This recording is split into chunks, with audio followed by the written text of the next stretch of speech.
बुद्धं शरणं गच्छामि धम्मं शरणं गच्छामि संघं ខ្ញុំព្រះករុណាសូមថ្វាយបង្គំចំពោះព្រះរតនត្រ័យដោយសេចក្តីគោរពដ៏ខ្ពង់ខ្ពស់បំផុតដែលរកវត្ថុដតីស្មើពុំមានសូមថ្វាយបង្គំចំពោះព្រះថេរានុថេរៈគ្រប់ព្រះអង្គនិងសូមចម្រើនពរចំពោះពុទ្ធបរិស័ទអ្នកមានសទ្ធាជ្រះថ្លាដែលបានសិក្សាព្រះអភិធម្មក្នុងឱកាសនេះតទៅនេះនឹងសម្ដែងការសរុបវត្ថុនិងចិត្តដែលកើតក្នុងភូមិផ្សេងៗពុទ្ធជននៅអរូបព្រំសម្រេចសោតាបតិមៈមិនបានតែបើបុគ្គលនោះបានសម្រេចសោតាមកពីមុនហើយទៅកើតនៅអរូបព្រំក៏អាចសម្រេចមគ្គផលថ្នាក់លើបានទាំងអស់ហត្ថយវត្ថុកើតក្នុងលោកមនុស្សទេវតារូបភូមិក្រៅពីសុទ្ធាវាសនិងអសញ្ញសត្វអាចស្ដាប់ធម៌ហើយសម្រេចសោតាបណ្ណៈបានឯសុទ្ធាវាសពីព្រោះបានសម្រេចធម៌មកហើយឯអសញ្ញសត្វព្រោះមិនមានចិត្តទើបលើកលែងចេញចំណែកចិត្តដោយធាតុបាន7គឺ1ចក្ខុវិញ្ញាណចិត្ត2ជាចក្ខុវិញ្ញាណធាតុធាតុដឹងកើតកន្លែងចក្ខុវត្ថុ2សោតវិញ្ញាណចិត្ត2ជាសោតវិញ្ញាណធាតុធាតុដឹងកើតកន្លែងសោតវត្ថុ3ឃានវិញ្ញាណចិត្ត2ជាឃានវិញ្ញាណធាតុធាតុដឹងកើតកន្លែងឃានវត្ថុ4ជីវហាវិញ្ញាណចិត្ត2ជាជីវហាវិញ្ញាណធាតុធាតុដឹងកើតកន្លែងជីវហាវត្ថុ5កាយវិញ្ញាណចិត្ត2ជាកាយវិញ្ញាណធាតុធាតុដឹងកើតកន្លែងកាយវត្ថុ6បញ្ចទ្វេរាវចនៈចិត្ត1និងសម្បដិឆន្ទៈចិត្ត2ជាមโนធាតុគ្រាន់តែដឹងព្រោះកម្លាំងការដឹងអារម្មណ៍នោះតិចជាងមโนវិញ្ញាណធាតុ7ចិត្តនៅសល់76ជាមโนវិញ្ញាណធាតុជាធាតុដឹងមានកម្លាំងខ្លាំងបំផុតចំណែកចិត្តដោយអារម្មណ៍គឺវត្ថុដែលត្រូវចិត្តដឹងទាំងសភាវៈមានពិតគឺបរមត្តនិងសភាវៈមិនមានពិតគឺបញ្ញត្តិចិត្តចេតសិកជាអ្នកដឹងអារម្មណ៍នឹងត្រូវគេដឹងក៏បានឯរូបនិងនិព្វានគឺត្រូវគេដឹងតែម្យ៉ាងប៉ុណ្ណោះនិព្វានមានរហូតនិព្វានមិនមានកាលវេលាមិនមានទីកន្លែងនៅដរាបណាអ្នកបប្រតិបត្តិដល់និព្វានក៏កើតមានតែម្ដងឯចិត្តចេតសិករូបមានកាល3គឺអតីតបច្ចុប្បន្ននិងអនាគតមិនមានរហូតទេគឺប្រែប្រួលទៅតាមពេលវេលាហើយក៏អស់ទៅឧទាហរណ៍ដូចជាភិក្ខុទៅបួសថ្មីបានចេញវាចាថានឹងធ្វើឲ្យជាក់ច្បាស់នៅព្រះនិព្វានតែពេលបួសហើយចិត្តក៏ប្រែប្រួលទៅយ៉ាងនេះជាដើមអារម្មណ៍មាន6គឺ1រូបារម្មណ៍អង្គធម៌គឺវណ្ណរូប1ត្រូវដឹងផ្លូវចក្ខុទ្វារនិងមโนទ្វារ2សត្យារម្មណ៍អង្គធម៌គឺសត្យរូប1ត្រូវដឹងផ្លូវសោតទ្វារនិងមโนទ្វារ3គន្ធារម្មណ៍អង្គធម៌គឺគន្ធរូប1ត្រូវដឹងផ្លូវឃានទ្វារនិងមโนទ្វារ4រសារម្មណ៍អង្គធម៌គឺរសរូប1ត្រូវដឹងផ្លូវជីវហាទ្វារនិងមโนទ្វារ5ផោថពារម្មណ៍អង្គធម៌គឺមហាភូតរូប3គឺបតវីតេជោនិងវាយុវាអាបោត្រូវដឹងផ្លូវកាយទ្វារនិងមโนទ្វារជីវិតប្រកដីចិត្តផ្លូវមโนទ្វារដឹងរូបអារម្មណ៍ជាដើមមានចិត្ត41ដួងគឺមโนទ្វារាវចនៈចិត្ត1កាមជាវណៈចិត្ត29និងតតិលំបនៈចិត្ត 11 6ធម្មមេរមអង្គធម៌គឺចិត្ត89ចេតសិក52រូប21ដែលនៅសល់និព្វាននិងបញ្ញត្តិមិនមានអង្គធម៌ទេត្រូវដឹងផ្លូវមโนទ្វារប៉ុណ្ណោះអារម្មណ៍គឺវត្ថុដែលត្រូវចិត្តដឹងដូចជាឃើញព្រះភិក្ខុការឃើញជាចិត្តនិងចេតសិកភិក្ខុជារូបារម្មណ៍ការដែលកំពុងនិយាយ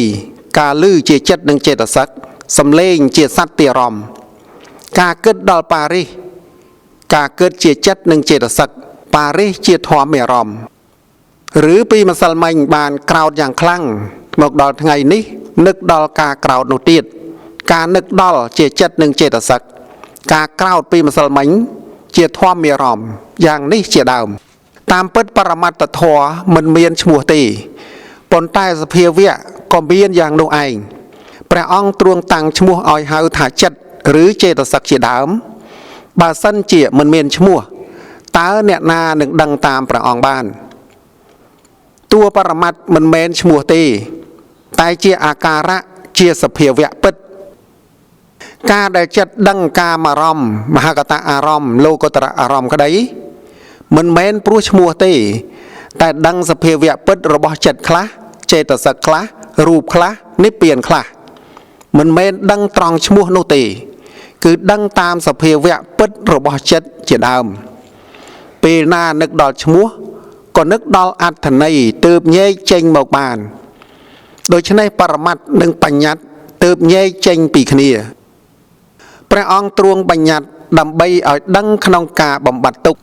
តែការបញ្ញត្តិរបស់ពិភពលោកដើម្បីជាការរកស៊ីនិងដើម្បីការស្រណុកសប្បាយប៉ុណ្ណោះសង្គ្រោះអារម្មណ៍6ឲ្យទៅជាអារម្មណ៍4គឺ1កាមអារម្មណ៍អង្គធម៌គឺកាមចិត្ត54ចេតសិកដែលប្រកប52រូប28ខណៈដែលចិត្តដឹងធម៌ទាំងនេះហៅថាចិត្តមានកាមធម៌ជាអារម្មណ៍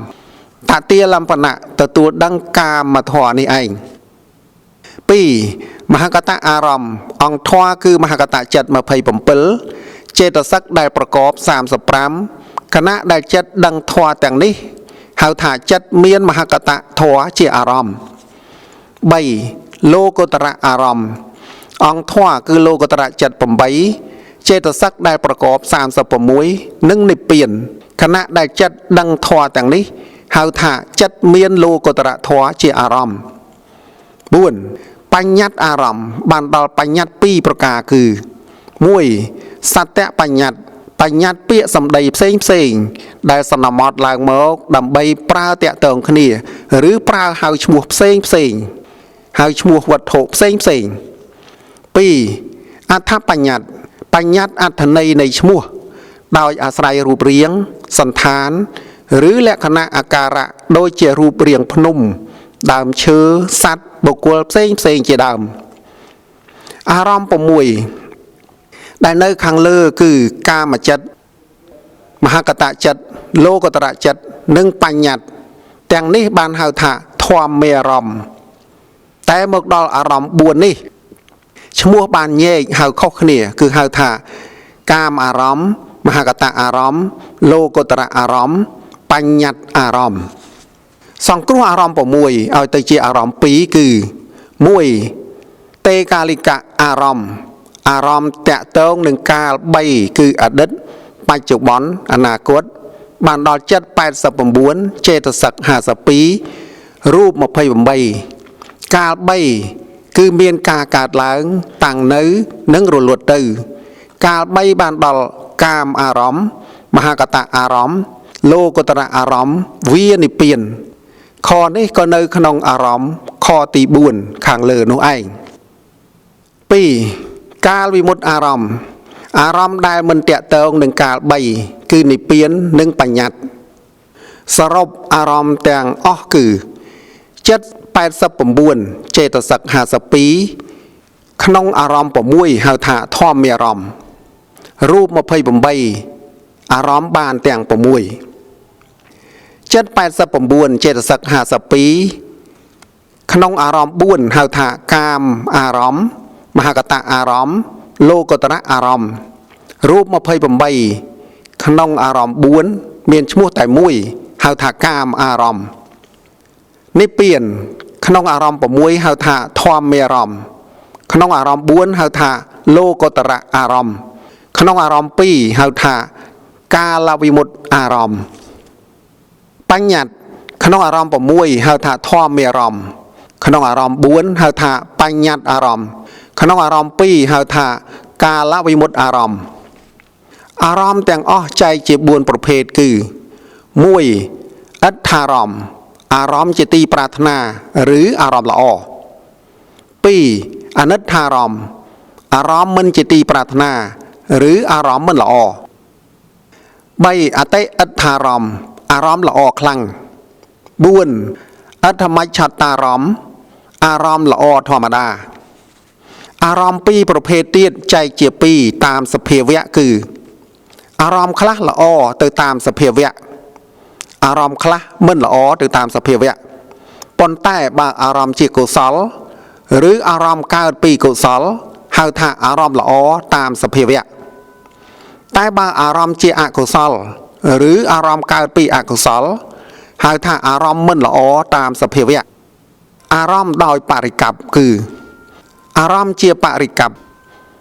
ទោះជាអារម្មណ៍នោះល្អឬមិនល្អក៏ដោយមិនជាសំខាន់ទេព្រោះបុគ្គលនោះនិយមទៅតាមចិត្តផ្ទាល់ខ្លួនដូចជាពួកដេរថីឃើញព្រះពុទ្ធហើយគិតថាថ្ងៃនេះបានទទួលអារម្មណ៍មិនល្អសោះតែបើតាមសភាវៈពិតអត្តភាពរបស់ព្រះពុទ្ធជាម្ចាស់ចាត់ជាអារម្មណ៍ល្អបំផុតព្រោះកើតពីការសន្សំកុសលជាអនេកជាតិមកហើយឬឃើញគេឆ្លោះគ្នាហើយគិតថាថ្ងៃនេះបានទទួលអារម្មណ៍ល្អព្រោះចូលចិត្តមើល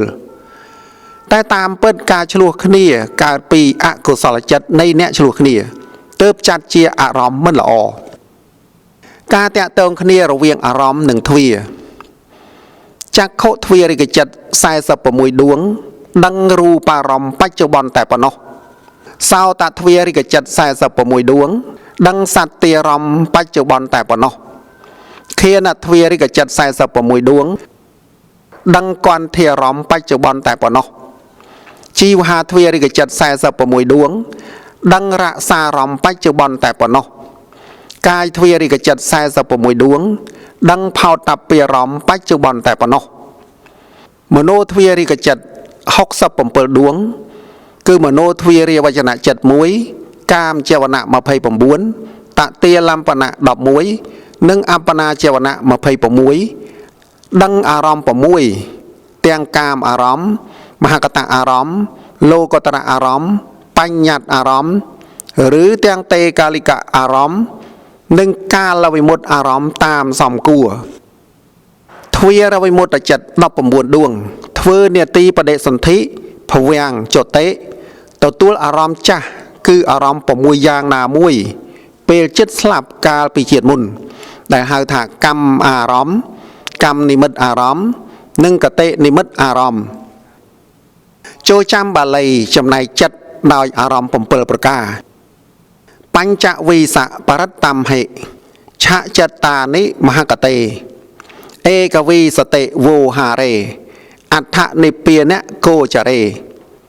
វិសានុត្តរមុត្តមហិអគ្គមគ្គផលុជិតេបញ្ចសពដ្ឋឆចេតិសត្តធាតដ្ឋសង្កហោ1ចិត្តមានអារម្មណ៍ជាកាមធម៌ប៉ុណ្ណោះមាន25ដួងបញ្ចវិសៈបរត្តមហិគឺចក្ខុវិញ្ញាណចិត្ត2ទទួលរូបអារម្មណ៍តែក្នុងបច្ចុប្បន្នប៉ុណ្ណោះសោតវិញ្ញាណចិត្ត2ទទួលសត្យារម្មណ៍តែក្នុងបច្ចុប្បន្នប៉ុណ្ណោះឃានវិញ្ញាណចិត្ត2ទទួលគន្ធធារម្មណ៍តែក្នុងបច្ចុប្បន្នប៉ុណ្ណោះជីវហាវិញ្ញាណចិត្ត2ទទួលរសារម្មណ៍តែក្នុងបច្ចុប្បន្នប៉ុណ្ណោះកាយវិញ្ញាណចិត្ត2ទទួលផោតពារម្មណ៍តែក្នុងបច្ចុប្បន្នប៉ុណ្ណោះសម្បដិឆនៈចិត្ត2និងបញ្ចទ្វារាវចនៈចិត្ត1ទទួលអារម្មណ៍5តែក្នុងបច្ចុប្បន្នប៉ុណ្ណោះសន្តិរណចិត្ត3មហាវិបាកចិត្ត8ហសិតុបរចិត្ត1ទទួលអារម្មណ៍គឺកាមធម៌ដែលប្រព្រឹត្តទៅក្នុងកាលទាំង3ប៉ុណ្ណោះ ពីចិត្តមានអារម្មណ៍ជាមហកតធម៌ប៉ុណ្ណោះមាន6ដួងឆៈចិត្តតានិមហកតេគឺវិញ្ញាណញ្ចាយតនៈកុសលចិត្ត1វិញ្ញាណញ្ចាយតនៈវិបាកចិត្ត1មានអារម្មណ៍ជាអាកាសានញ្ចាយតនៈកុសលដែលជាអតីតប៉ុណ្ណោះវិញ្ញាណញ្ចាយតនៈកិរិយាចិត្ត1មានអារម្មណ៍ជាអាកាសានញ្ចាយតនៈកុសលឬកិរិយាចិត្តដែលជាអតីតប៉ុណ្ណោះនេវសញ្ញានេសញ្ញាយតនៈកុសលចិត្ត1នេវសញ្ញានេសញ្ញាយតនៈវិបាកចិត្ត1មានអារម្មណ៍ជាអាកញ្ចញ្ញាយតនៈកុសលចិត្តដែលជាអតីតប៉ុណ្ណោះនេវសញ្ញានេសញ្ញាយតនៈកិរិយាចិត្ត1មានអារម្មណ៍ជាអាកញ្ចញ្ញាយតនៈកុសលចិត្តឬកិរិយាចិត្តដែលជាអតីតឬហៅថាមហកតអារម្មណ៍ប៉ុណ្ណោះ3ចិត្តដែលមានអារម្មណ៍ជាបញ្ញត្តិប៉ុណ្ណោះមាន21ដួងឯកវិសតិវោហារេគឺរូបាវចរៈបឋមឈានចិត្ត3មានកសិនបញ្ញត្តិ10អសុបបញ្ញត្តិ10កោដ្ឋាសៈបញ្ញត្តិគឺអាការៈ32 1អានាបានបញ្ញត្តិ1ពីយមនាបសត្វបញ្ញត្តិ1ទុក្ខេតសត្វបញ្ញត្តិគឺមេត្តាឬករុណា1សុខេតសត្វបញ្ញត្តិគឺមុទិតា1រួមមានអដ្ឋបញ្ញត្តិកម្មដ្ឋាន25នេះជាអារម្មណ៍ប៉ុណ្ណោះរូបាវចរៈទុតិយឈានចិត្ត3តតិយឈានចិត្ត3ចតុតឈានចិត្ត3រួម9ដួងនេះមានកសិនបញ្ញត្តិ10អានាបានបញ្ញត្តិ1ពីយមនាបសត្វបញ្ញត្តិ1ទុក្ខេតសត្វបញ្ញត្តិ1សុខេតសត្វបញ្ញត្តិ1រួមមានអដ្ឋបញ្ញត្តិកម្មដ្ឋាន14នេះជាអារម្មណ៍ប៉ុណ្ណោះរូបាវចរៈបញ្ចមឈានចិត្ត3វាអភិញ្ញាមានកសិនបញ្ញត្តិ10អានាបានបញ្ញត្តិ1មច្ឆតសត្វបញ្ញត្តិ1រួមមានអដ្ឋបញ្ញត្តិកម្មដ្ឋាន12នេះជាអារម្មណ៍ប៉ុណ្ណោះអាកាសានញ្ចាយតនៈឈានចិត្ត3មានកសិនុខាដិមាកាសបញ្ញត្តិជាអារម្មណ៍ប៉ុណ្ណោះអាកញ្ចញ្ញាយតនៈឈានចិត្ត3មាននតិភិវៈបញ្ញត្តិជាអារម្មណ៍ប៉ុណ្ណោះ4ចិត្តដែលមានអារម្មណ៍ជាលោកុត្តរធម៌ប៉ុណ្ណោះមាន8ដួងអដ្ឋនិព្វានគោចរេគឺលោកុត្តរចិត្ត8ទទួលនិព្វានជាអារម្មណ៍ប៉ុណ្ណោះចូលចំណាំចិត្ត60ដួងចាប់ពីខទី1មកដល់ខទី4នេះសុទ្ធតែជាចិត្តទទួលអារម្មណ៍បានយ៉ាងទៀងទាត់5ចិត្តដែលទទួលអារម្មណ៍បានទាំង6វាលោកុត្តរធម៌ចេញមាន20ដួងវិសានុត្តរមុតតំហេគឺអកុសលចិត្ត12មហាកុសលញាណវិបយុទ្ធ4មហាកិរិយាញាណវិបយុទ្ធ4ទទួលអារម្មណ៍បានទាំង6ទាំងកាមអារម្មណ៍មហកតអារម្មណ៍ដែលប្រព្រឹត្តទៅក្នុងកាលទាំង3និងបញ្ញត្តិអារម្មណ៍ដែលជាកាលវិមុតប៉ុន្តែទទួលលោកុត្តរធម៌ជាអារម្មណ៍មិនបាន6ចិត្តដែលមានអារម្មណ៍បានទាំងអស់វាអរហត្តមគ្គនិងអរហត្តផលចេញមាន5ដួងអគ្គមគ្គពលជិតេបញ្ចៈគឺមហាកុសលញាណសម្បយុទ្ធ4អភិញ្ញាកុសលគឺរូបាវចរៈបញ្ចមឈានកុសល1មានអារម្មណ៍ទាំងកាមធម៌មហកតធម៌បញ្ញត្តិធម៌ដែលប្រព្រឹត្តទៅក្នុងកាលទាំង3និងបញ្ញត្តិអារម្មណ៍និងលោកុត្តរធម៌វាចំពោះអរហត្តមគ្គអរហត្តផលប៉ុណ្ណោះមហាកុសលញាណសម្បយុទ្ធ4និងអភិញ្ញាកុសល1បុគ្គលអាចដឹងធម៌ទាំងនេះបានគឺបានចំពោះតែព្រះអនាគាមីបុគ្គលប៉ុណ្ណោះតែបើព្រះសក្តិគាមីអាចដឹងចំពោះធម៌របស់ព្រះសក្តិគាមីនិងធម៌ដែលទាបជាងព្រះសោតាបណៈក៏មានន័យដូចគ្នាឯពុទ្ធជនក៏ដឹងបានចំពោះពុទ្ធជនប៉ុណ្ណោះតែបើព្រះអរហន្តក៏ប្រើមហាកិរិយាចិត្ត7ចិត្តទទួលអារម្មណ៍បានទាំងអស់មាន6ដួងសពដ្ឋឆៈគឺមនោទ្វារាវចនៈចិត្ត1មហាកិរិយាញាណសម្បយុទ្ធចិត្ត4 ភិញ្ញាកិរិយាចិត្តមួយទទួលអារម្មណ៍បានទាំងអស់ទាំងកាមធម៌មហកតធម៌បញ្ញត្តិធម៌និងលោកតរធម៌តែចិត្តទាំងនេះព្រះអរហន្តទើបដឹងបានហសិតុបាតចិត្តជាចិត្តឲ្យកើតការញញឹមរបស់ព្រះអរហន្តលើកឧទាហរណ៍ដូចជាឃើញប្រេតឬឮសំឡេងភិក្ខុសាមណេរដណ្ដើមអាសនៈគ្នាហើយបានគិតថាអាត្មាអញបានផុតពីសភាពយ៉ាងនោះហើយក៏កើតការញញឹមឬបានផ្កាមានក្លិនក្រអូបឬបានរសជាតិឆ្ងាញ់ហើយយកទៅថ្វាយព្រះដ៏មានព្រះភិក្ខឬបានច្របាច់ដៃជើងអកន្តកៈហើយក៏ញញឹមយ៉ាងនេះជាដើមសរុបគឺដឹងក្នុងអារម្មណ៍ដែលជាកាមអារម្មណ៍ទាំង44ចេតសិកដែលប្រកប52រូប28ប៉ុន្តែហសិតុបាតចិត្តមិនដឹងនិព្វាននិងបញ្ញត្តិទេតែដឹងចំពោះកាមធម៌ប៉ុណ្ណោះ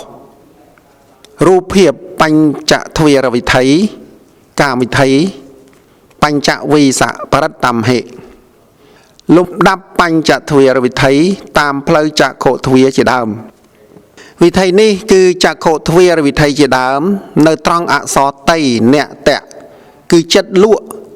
ឬភវង្គចិត្តឬហៅថាទ្វារវិមុតចិត្តក៏បានពីអក្សរបៈទៅដល់អក្សរតៈហៅថាវិថីចិត្ត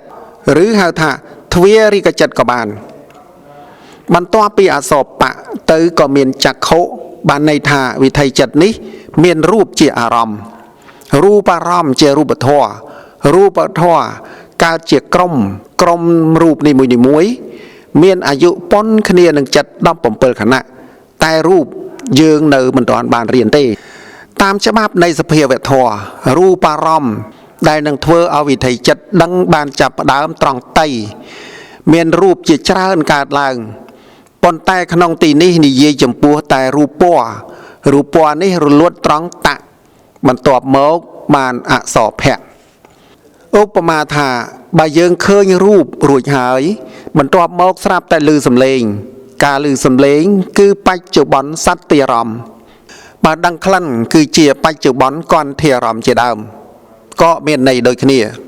ហើយក៏កើតឬរលត់ក៏មានអាយុប៉ុនគ្នាដូចគ្នាទាំងអស់បើសិនជាយើងដូរកន្លែងចក្ខុទៅជាទ្វិអារម្មណ៍ត្រូវហៅថាបញ្ចារម្មណ៍នេះពោលដោយរួមគ្នានៅត្រង់បៈឬសំវាដឹងបាន5អារម្មណ៍បញ្ចវិសៈបរិត្តមហិមានចក្ខុទ្វាជាដើមត្រង់តៈមាន2ខណៈមិនកើតដល់3ខណៈទេព្រោះកើតបាន2ខណៈហើយអាយុរបស់រូបក៏អស់ទៅរូបរលត់ទៅហើយឃើញមិនបានទៀតទេគួរឲ្យកើតសទ្ធាចំពោះព្រះពុទ្ធយើងមានកិត្តិយសខ្ពស់ក្រៃលែងបានរៀនអារម្មណ៍របស់ព្រះអង្គចប់បរិច្ឆេទទី3តទៅបរិច្ឆេទទី4រៀនអំពីវិថីចិត្តពាក្យថាវិថីចិត្តគឺលំដាប់នៃការប្រព្រឹត្តទៅរបស់ចិត្តនិងទ្វាទាំង6ដែលកើតឡើងទទួលអារម្មណ៍ថ្មីក្នុងវេរៈនីមួយធ្វើកិច្ច11យ៉ាងក្រៅពីបដិសន្ធិកិច្ចភវង្គកិច្ចនិងចតិកិច្ចពាក្យថាវេរៈនីមួយគឺរាប់ពីបៈទៅដល់តៈហៅថាវេរៈនីមួយវិធីចិត្តតកតងនឹងទ្វាមាន6 1ចក្ខុទ្វារវិធីចិត្តកើតផ្លូវចក្ខុទ្វា2សោតទ្វារវិធីចិត្តកើតផ្លូវសោតទ្វា3ឃានទ្វារវិធីចិត្តកើតផ្លូវឃានទ្វា4ជីវហាទ្វារវិធីចិត្តកើតផ្លូវជីវហាទ្វា5កាយទ្វារវិធីចិត្តកើតផ្លូវកាយទ្វា6មโนទ្វារវិធីចិត្តកើតផ្លូវមโนទ្វាវិធីចិត្តកើតផ្លូវបញ្ចទ្វាគឺចក្ខុទ្វាដល់កាយទ្វាមានចិត្ត46ដួងវិធីនេះគឺចក្ខុទ្វារវិធីជាដើមនៅត្រង់អក្សរតៃអ្នកតៈនេះគឺចិត្តលក់ឬភវង្គចិត្តឬហៅថាទ្វារវិមុតចិត្តក៏បានចាប់ពីអក្សរបៈទៅដល់អក្សរតៈហៅថាវិថីចិត្តឬហៅទ្វារិកចិត្តគឺចិត្តភ្ញាក់ក៏បានបន្ទាប់ពីអក្សរបៈទៅក៏មានចក្ខុទ្វាជាដើមបានន័យថាវិថីចិត្តនេះមានរូបជាអារម្មណ៍ ขบวนการเงียระบอบอาเหตุกะจัดกามาวจระจัดและคณะวิทยจัดการเพลยจากโคทวีจากโคเคยรูปปัวคือเคยตรำแต่ปัวปนอจับดามเคยตังปีอัศไตคืออตัยตะพเวียงหายรลวดตรังอัศตะคือตะเตียลำปนาจัดมารอบคณะจัดบานดอกปมเปิลคณะบริบูอัศแพะในขางดามเก๋คือพเวียงแปรธาเรศาภพมันตัวเมกอัศไตคืออตัยตะพเวียงคืออารมณ์การลายให้กันลองเตยมวยคณะบรรตัวมกอัศเนี่ยคือพเวียงกจารณะแปรธาพเวียงย่อสำได้ถ้าสายพเวียงจิตรุลดให้บรรตัวมกอัศเตะคือพเวียงกุปัจเชเตะแปรธากัดสายพเวียงต่อเตยจัดก็ลางการวิไทยอัศกัดแต่งบุญคือแพะไตเนี่ยเตะนี้เจียพเวียงจัดแต่งอ้อคือจัดลวดดังอารมณ์จ้ะคืออารมณ์ปรากฏมุนหนึ่งสลับในเจ็ดมุนเมียนกรรมอารมณ์เจดามอสอบปะคือปัญจทวีเรวจนะเจจัดเพียลางการวิไทยพดามณสิการะเรียวโรคอารมณ์ทำไมปรามย่างเมียนจะโคเจดามปนแต่ในมันตอนเคยรูปเจดามตีคือกรอนแต่บาทวีปนกอสอจักโขคือพเนเคยรูปปัวคือกรอนแต่เคยปนกเหมือนตอนดังถาโจจัดหรือมันโจจัดตีรูปปัวโนไอเจียอารมณ์อสอสามคือซ้ำปฏิชนะคือตัวรูปปัวได้จักโขวิญญาณเคยหมกหายดำใบพิจารณาต่อเตยคือเธอเอาสายจัดในเหมือนตอนบ่บังปีอารมณ์อสอสันคือสันไตรณะจัดพิจารณารูปปัวคือตัวรูปปัวโนมาดองเตียนกาตัวมาดองเตียนนี่ไอ้เฮาท่าพิจารณาอสอโวคือโวทวนะแปลถักกัดก็ได้ได้สันไตรณะบ้านพิจารณาบอกหายเจเนเรือจรุงนามุยตามนิสัยดามได้บานสนสมหมกบานิสัยดามเจอะกุศลหมกปีมุนเจปรกระไดโวทวนะก็เรือจรุงมันบานละอ๋อตามอุปนิสัยดามโนได้แต่บารูปเพียบบานเคยโนเจกุศลหมกปีมุนโวทวนะก็เรือจรุงบานละอ๋อลูกโวทวนะรลวดตื้อเจ้าวันนี้จัดก็การลางปมเปิลคณะสตุเตอร์ไซรูปัวโนดอยอาการะนามุยบาโลเพะการล้างก็เมียนอาการะจ่องบานกาสอบกาสลายเมกปีกาเคยรูปลือสำเลงดังคลันดังรั้วดังสัมพะการนึกเกิดก็การล้างนี่นิเยตามปรากฏได้ตามเปิดเจวนะการปรามคณะก็เมียนเจวนะการมาดองบานแต่มวยดวงปนกขนองเจวนะมาเพย์ผมบวนดวงโนปนใต้เหมือนแมนจัดการผมเปิลดวงตี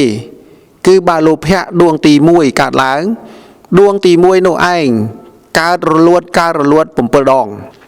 หมกดอตรองเจวนะจัดเติบแต่บานนับปรามขณะจัดในมันตอนอายุก็มันตอนรลวดโดยใช้กรรมก่อสร้างวิบากจัดปีขณะเตียหาถาตะเตียลำปณะคือเต้าโยกอารมณ์ปัวโนเมาปีขณะเตียโดยฉะนั้นอายุระบอบจัดก็บานนอบปมเปิลคณะปิ่งวิธีจัดนู้ก็รลวดตื้อตรองจักโขซัมสันตะแตงบุญนี่เจียวิบะจัดแตงออกเนี่ยเจียจัดการปีพอระบกรรมบานจัดระเบียบเอาจัดการเมาขนองอารมณ์นู้คือกรรมเจียเนี่ยก่อสร้างมันเมนยื่งเจียเนี่ยเรื่องเมาตีหายวิบะก็จัดตรึขเนียหนึ่งอารมณ์บาอารมณ์เจียพอระบบกุศลวิบากจัดแต่งบุญนี่ก็เจียกุศลบาวิบากแต่งบุญเจียอารมณ์ระบบอกุศลวิบากแต่งบุญนี่ก็เจียอกุศลได้เนื้อตรองเจวนะโดยเจียขมาวเจงขมาวจูลจวนกาลอารมณ์เจียกุศลก่อสร้างเมื่อปนใต้เจวนะเตยเจียอกุศลก็เมียนหรืออารมณ์เจียอกุศลก่อสร้างเมื่อใต้เจวนะเตยเจียกุศลก็เมียนโดยเจียตือเคยอสุภะหามเป้าสอยตามปิดอารมณ์นู้เจียอกุศลก่อสร้างบอกเอาเคยปนใต้โยเกียวจอเตยพิจารณาเคยเจียกรรมฐานก็เมียนปลุกเมียนวิธีอบรมพระพุทธมันแมนเอาปีเขาเรื่องอารมณ์ละอ้อแต่มาอย่างเต้ គឺអារម្មណ៍ល្អឬមិនល្អក៏ដោយព្រះអង្គទ្រង់ឲ្យរើសវិធីអប់រំចិត្តបើជួបប្រទះអារម្មណ៍មិនល្អត្រូវធ្វើវិធីបែបណាដើម្បីឲ្យចវណៈកើតទៅជាកុសលចម្រើនឡើងបើជួបប្រទះអារម្មណ៍ល្អត្រូវធ្វើបែបណាយ៉ាងនេះជាដើមព្រោះក្នុងโลกនេះយើងសុំឲ្យឃើញតែរូបឬឮសំឡេងល្អទាំងអស់មិនបានទេដូច្នេះវិធីចិត្តសំខាន់នៅត្រង់ចក្ខុឬទ្វិបញ្ចវិញ្ញាណគឺវិញ្ញាណ5មានចក្ខុវិញ្ញាណជាដើមនិងចវណៈក្រៅពីនេះមិនមានអ្វីជាសំខាន់ទេគឺគ្រាន់តែជាក្បួនវិធីចិត្តឲ្យប្រព្រឹត្តទៅបានប៉ុណ្ណោះនៅក្នុងវិធីចិត្តធម្មតានេះអកុសលឬកុសលនៅក្នុងវិធីចិត្តនេះមិនអាចនាំទៅកើតបានទេមិនបាច់ខ្លាចវគ្គនេះបញ្ចប់ត្រឹមនេះសិនវគ្គតទៅសិក្សាអំពីវិសយប្រវត្តិការប្រព្រឹត្តទៅនៃអារម្មណ៍ដែលតាក់ទងនឹងវិធីចិត្តទាំង6ជាដើម